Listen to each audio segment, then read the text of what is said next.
নমস্কার বন্ধুরা, বিজলি Bengali cooking থেকে সবাইকে স্বাগত জানিয়ে প্রতিদিনের মতো চলে আসলাম আজকে রেসিপি নিয়ে। আজকে শেয়ার করব বন্ধুরা তোমাদের সঙ্গে। দেখো, অনেক সময় আমরা বাড়িতে সবজি নিয়ে আসি বাজার থেকে, খেতে খেতে অল্প হয়ে যায়, একটা তরকারিও হয় না, কিছু একটু একটু থেকে যায়, তখন ওইগুলো সবজি দিয়ে আমি রেসিপি করে দেখাবো বন্ধুরা। শুক্তোর মতো দারুণ লাগবে খেতে। আলু, গাজর, বেগুন, ফুলকপি, কাঁচা কলা, তারপরে এগুলো হচ্ছে এই যে বটবটি, এগুলো সব কিছু দিয়ে আমি একটা শুক্তোর মতো করে দেখাবো তোমাদের। দারুণ লাগে কিন্তু বন্ধুরা খেতে। আর নিরামিষ দিন হলে তো ভাবি যে কি রান্না করব, এরকম যদি সবজি বেঁচে থাকা সবজি থাকে একটু একটু করে, তাহলে এইভাবে রান্না করলে কিন্তু দারুণ লাগবে। তার জন্য আমি সবজিগুলো নিয়ে নিয়েছি। একটু সবজি খেতে যাই, ওখান থেকে কয়েকটা পালং শাকের শীষ নিয়ে আসি।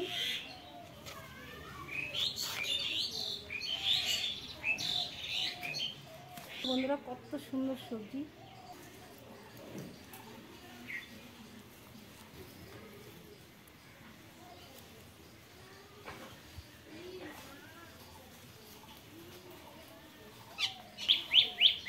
এই দেখো বন্ধুরা, কত সুন্দর শীষগুলো, কি মোটা মোটা কেটে নিয়ে আসি।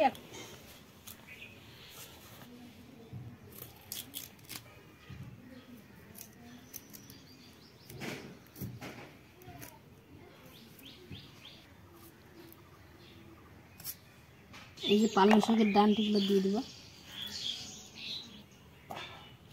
বন্ধুরা। সবকিছু আমি কেটে একবার পরিষ্কার করে ধুয়ে নিয়েছি। আর পালং শাকের যে ডাঁটিগুলো, এগুলো এই যে আলাদা করে বেছে রেখে দিচ্ছি। শাক এই যে কেটে ধুয়ে ঠুয়ে রান্না করবো। উনান কড়াই বসা দিয়েছি, উনান ধরিয়ে দেখো কড়াইটা গরম হয়ে গেছে। তেল দিয়ে দেবো, দুটো শুকনো লঙ্কা দিয়ে দেবো, 5 ফোড়ন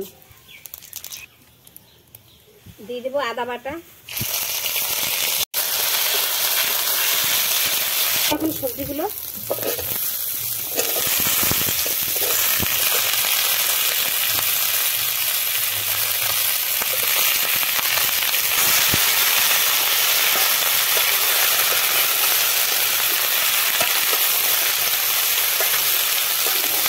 হলুদ গুঁড়ো দিয়ে দেবো, স্বাদ অনুযায়ী লবণ,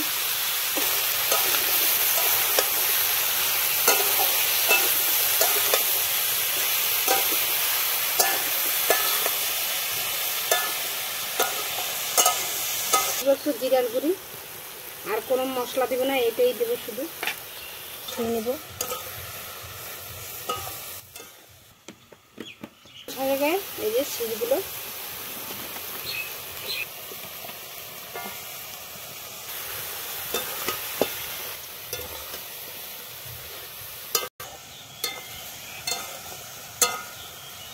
দেবো, কাঁচা লঙ্কা চিরা,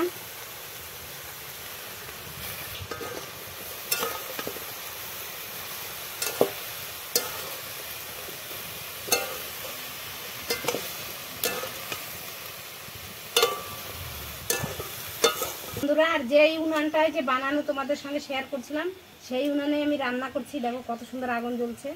আর এই উনানটায় খড়ি খুবই কম লাগে, অল্প খড়িতে রান্না হয়ে যায়। আর আগুনও কত সুন্দর জ্বলে, দেখো তাড়াতাড়ি রান্না হয়ে যাবে। আর এই শুক্তোটা কিন্তু মানে যারা অসুস্থ বাড়ির রুগী আছো তারাও খেতে পারবা।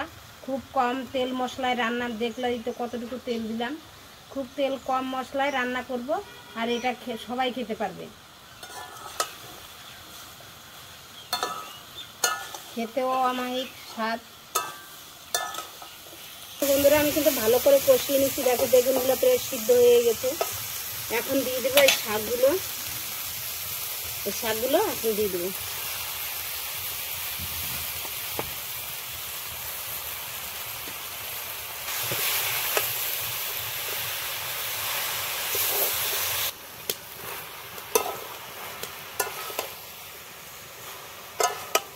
এটা খেতে যা হয় না বন্ধুরা, একবারে দারুণ টেস্টি হয়।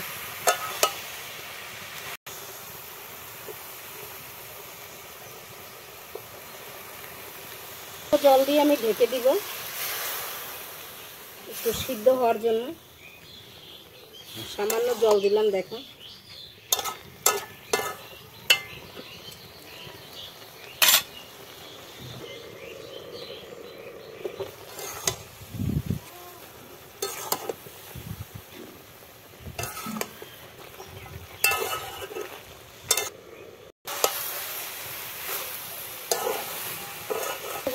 আলুগুলো কিন্তু ডাঁটাগুলো শুকিয়ে মানে সিদ্ধ হয়ে গেছে।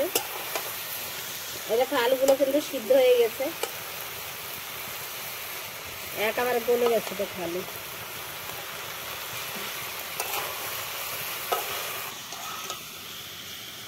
তরকারি তাই একটু চিনি দিতে হবে, আমি একটু চিনি দিয়ে দেবো।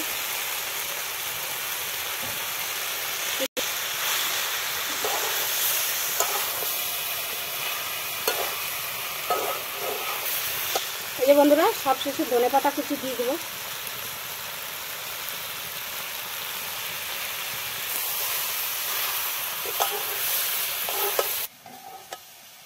আমার তরকারিটা হয়ে গেছে, এখন নামিয়ে নেব।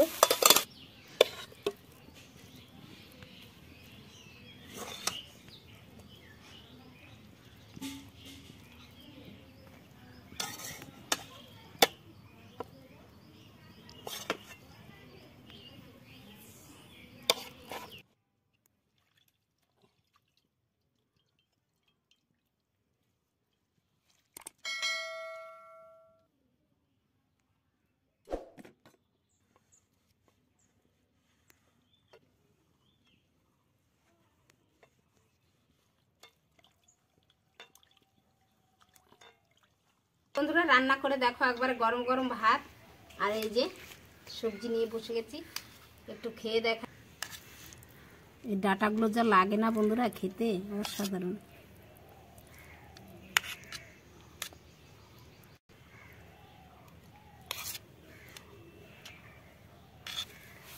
এইটা দিয়েই ভাত খাওয়া হয়ে যাবে বন্ধুরা, দারুণ।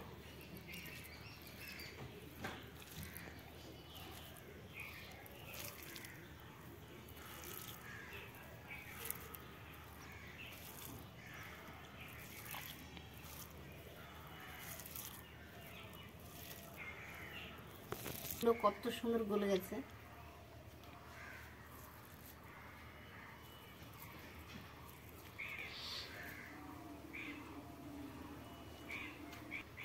দারুণ লাগে বন্ধুরা, দারুণ টেস্টি হয়েছে। এই একটা দিয়ে ভাত খাওয়া যাবে, দারুণ হয়েছে দারুণ। এগুলো দেখো কত সুন্দর গলে গেছে, দারুণ লাগে বন্ধুরা, এইভাবে খাবে দারুণ টেস্টি। এই রেসিপিটি ভালো লাগলে লাইক শেয়ার কমেন্ট অবশ্যই করবে, আর আমার চ্যানেলটিকে সাবস্ক্রাইব করে আমার পাশে থাকবে। ফেসবুক পেজে দিলে ফলো করবে। আজকের মতো এখানে রাখছি, দেখা হচ্ছে নতুন কোনো ভিডিওতে। সবাই সাবধানে থেকো, সুস্থ থেকো, ভালো থেকো।